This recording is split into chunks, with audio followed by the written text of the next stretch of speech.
Hello भाई लोग, मैं हूँ फैक्ट भाई और ओम राउत के बुलाने पे आप पहुंचे theatre Hanuman ji. Please keep one seat for our Hanuman ji, he will come to see Ramayan. पर फिल्म में हनुमान जी को जो डायलॉग दिए गए, उसके बाद डायलॉग लिखने वाले मनोज मुंतशिर को करणी सेना ने दे डाली धमकी। शहर भी तेरा, घर भी तेरा, सर भी तेरा और जूता रहेगा। वेल, श्री राम और सीता माँ की पवित्र कहानी हर हिंदुस्तानी के दिल में बसती है, तो आदि पुरुष ने इस कहानी के साथ ऐसा क्या किया कि लोग रिफंड तक मांग रहे हैं? क्या इसीलिए प्रभास ओम राउत पे भड़के?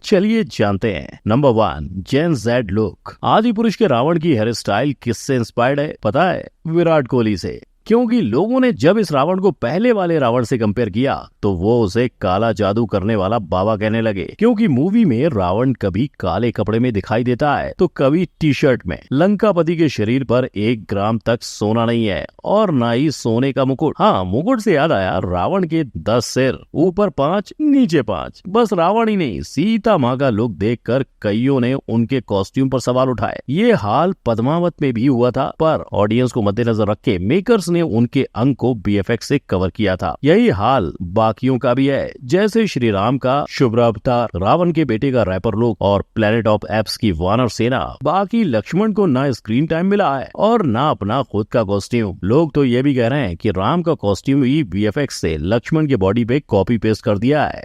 नंबर 2, हिस्ट्री में डब्बा गोल। राम जी, देवी सीता और अपने अनुज लक्ष्मण के साथ मूवी के शुरुआती 5 मिनट में वनवास को निकल गए। 2 घंटे की इस कहानी में सीता और राम जी की घर वापसी भी नहीं है, यानी ना आरंभ है ना ही अंत। पर फिल्म में जो है वो इससे भी ज्यादा गलत है। गलती नंबर 1, सीता हरण के साक्षी जटायु थे, आदि पुरुष में राम जी हैं। गलती नंबर 2, देवी सीता का हरण पुष्पक विमान में हुआ था, आदि पुरुष में चमगादड़ विमान था। गलती नंबर 3, रावण की लंका सोने की थी, आदि पुरुष में सोने की लंका काली है। गलती नंबर 4, रावण एक ब्राह्मण था, आदि पुरुष में वो अपने हाथों से मांस खिला रहा है। गलती नंबर 5, हनुमान जी ने अशोक वाटिका में दोनों हाथों से देवी सीता को प्रणाम किया था, आदि पुरुष में ये है। गलती नंबर 6, देवी सीता ने चूड़ामणि निशानी के तौर पे दी थी, आदि पुरुष में निशानी कंगन है। और ये तो सिर्फ कुछ गलतियां हैं। आदि पुरुष की पूरी फिल्म में इसी तरह रामायण को तोड़ मरोड़ के पेश किया गया है, जिसमें ना तो मर्यादा पुरुषोत्तम राम की सहनशीलता का बखान है, न रावण के विद्वान होने का। देवी सीता और उनके बेटे समान देवर लक्ष्मण के बीच जो ममता का भाव था, उसे भी मेकर्स स्क्रीन पर दर्शाने में नाकामयाब ही रहे। नंबर 3, बिना अकल की नकल। असली हीरो, सनातन के जो हीरोज है, सनातन के नायक हैं, वो हम बच्चों को दे पाए? बोल ये रहे पर शब्द इनके हैं। यानी आदि पुरुष रामानंद सागर की रामायण या रामायण के जापानीज वर्जन से कंपटीशन कर ही नहीं रही थी ना, इनका कंपटीशन था मार्वल, डीसी, हैरी पॉटर और जीओटी। तभी तो हैरी पॉटर के इस दम पिशाच के मुकाबले आदि पुरुष ने दिखाया ये। प्लेनेट ऑफ एप्स के मुकाबले में आप ये देखोगे, गेम ऑफ थ्रोन्स के ड्रैगन की सवारी आदि पुरुष में चमगादड़ में बदल गई। और एवेंजर असेंबल का ये सीन कुछ इस तरह से आदि पुरुष में इस्तेमाल हुआ। पर यहीं आदि पुरुष और मार्वल कॉपी का सिलसिला खत्म नहीं होता। आदि पुरुष में दिखाई रावण की ये लंका बोले तो सस्ता एसगार्ड, और इन्होंने तो मार्वल के सबसे नामी सुपर हीरो आयरन मैन को भी नहीं छोड़ा, ये उन्हें भी कॉपी कर बैठे, ये बुलाकर कि रावण पूरी लंका नगरी का राजा है और एक राजा अपने राज्य में वेल्डिंग का काम क्यों करेगा। नंबर 4, बोल बच्चन। मेरे लिए मत लड़ना,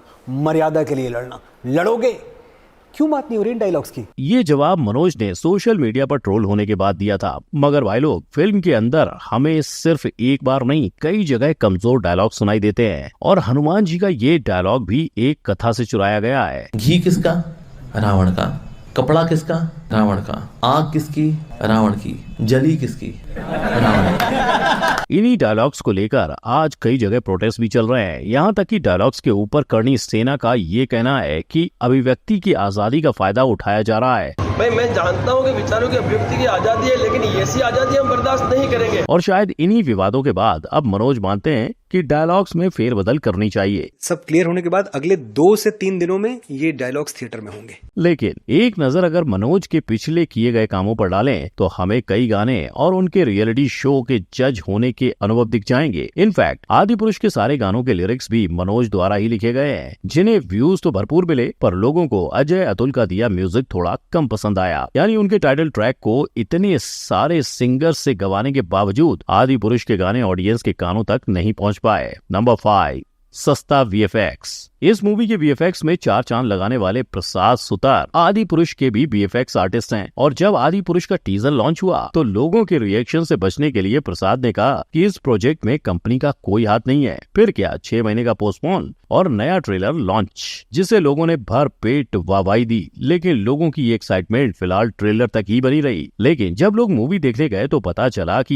यहाँ कुछ उल्टा ही बना दिया गया है, जैसे रावण के 10 सिर और इंद्रजीत का शरीर। शायद इसीलिए फिल्म रिलीज के पहले प्रसाद ने साफ कह दिया था कि अब इस मूवी को बेहतर नहीं बना सकते। ऊपर से इन सब के बीच ओम ने लोगों से हनुमान जी के लिए एक सीट रखने की मांग की। और तो और ताज्जुब की बात तो ये है कि एक बंदर सच में आदिपुरुष देखने आ गया था। नंबर 6, कलयुग की रामायण। आज आपको रामायण के ऊपर बनाई गई कई किस्म की मूवीज और सीरीज देखने को मिल जाएंगी, लेकिन उनमें से प्रचलित है ये, जहां एनिमेटेड सीरीज का 55 करोड़ और रामायण सीरीज का 9 लाख रुपए पर एपिसोड बजट था। इतने कम बजट होने के बावजूद आपको भगवान राम की करुणा और हनुमान जी का ज्ञान देखने को मिलेगा। मैं उनका गुप्त दूत हूँ। मेरा ये भी कर्तव्य है कि जाने से पहले शत्रु के बलाबल की थाह ले लूं। और रामानंद सागर तो रामायण को बनाने के लिए फिल्म्स को छोड़ टीवी पर आ गए थे। इन्होंने श्री राम के किरदार को इतना अच्छा बताया कि आज भी लोग अरुण गोविल के पैर छूते हैं। इनफैक्ट अरुण का मानना है कि आदि पुरुष के मेकर्स को धार्मिक कथाओं को नयापन देने की जरूरत नहीं थी। और रामानंद सागर के पुत्र का तो ये तक कहना है कि अगर आज की रामायण ही बनानी है तो सिर्फ आज की जनरेशन को दिखाओ। लेकिन अगर सीरीज को छोड़ एनिमेटेड सीरीज की भी बात करें तो जापान वालों ने भी रामायण की भावनाओं को सही पकड़ा था। इसके अलावा श्री राम की एक झलक हमें RRR मूवी में भी देखने को मिलती है। यानी अगर ओम साहब ने इनका होमवर्क भी कॉपी किया होता फिर भी चल जाता। Number 7, big budget. आदि पुरुष सबसे ज्यादा चर्चा में आई उसके हाई बजट की वजह से, जिसने लोगों के मन में मूवी के लिए एक्सपेक्टेशंस भी बढ़ा दिए। पर जब लोगों ने इस 500 करोड़ की मूवी के VFX देखे तो कहने लगे कि इससे आधे बजट में बनी बाहुबली इससे कई गुना अच्छी थी। अब अगर आप देखोगे कि आखिर ये 500 करोड़ कहाँ खर्च हुए तो पता चलता है कि 250 करोड़ तो VFX में ही वेस्ट हुए। बचे पैसों में से 150 करोड़ प्रवास की फीस, 12 करोड़ सैफ की और 3 करोड़ कृति की। पर अब असली सवाल ये उठता है कि इस बजट की रिकवरी होगी कैसे। तो रिकवरी एनालिसिस के जरिए ये सामने आता है कि अब तक 432 करोड़ तो वसूल हो ही गए हैं और बाकी के बॉक्स ऑफिस कलेक्शन से हो जाएंगे। नंबर 8, कहता है कॉमन मैन, आदि पुरुष करो बैन। छत्तीसगढ़ में हुआ आदि पुरुष पे नेशनल बैन लगाने के लिए विरोध। अयोध्या के संतों ने मांगा आदि पुरुष पर बैन। पोखरा नेपाल में आदि पुरुष हुआ बैन। आज आप हर न्यूज चैनल, हर न्यूज़पेपर उठाकर देखोगे तो आपको यही सुर्खियां नजर आएंगी। और आदि पुरुष की ये परेशानियां घटने वाली नहीं, आगे चलकर बढ़ने वाली है, क्योंकि पॉलिटिशियंस भी इस पर टेम्परेरी बैन लगाने की मांग कर रहे हैं। खुद हिंदू सेना ने इस फिल्म के खिलाफ एक PIL दर्ज कराई है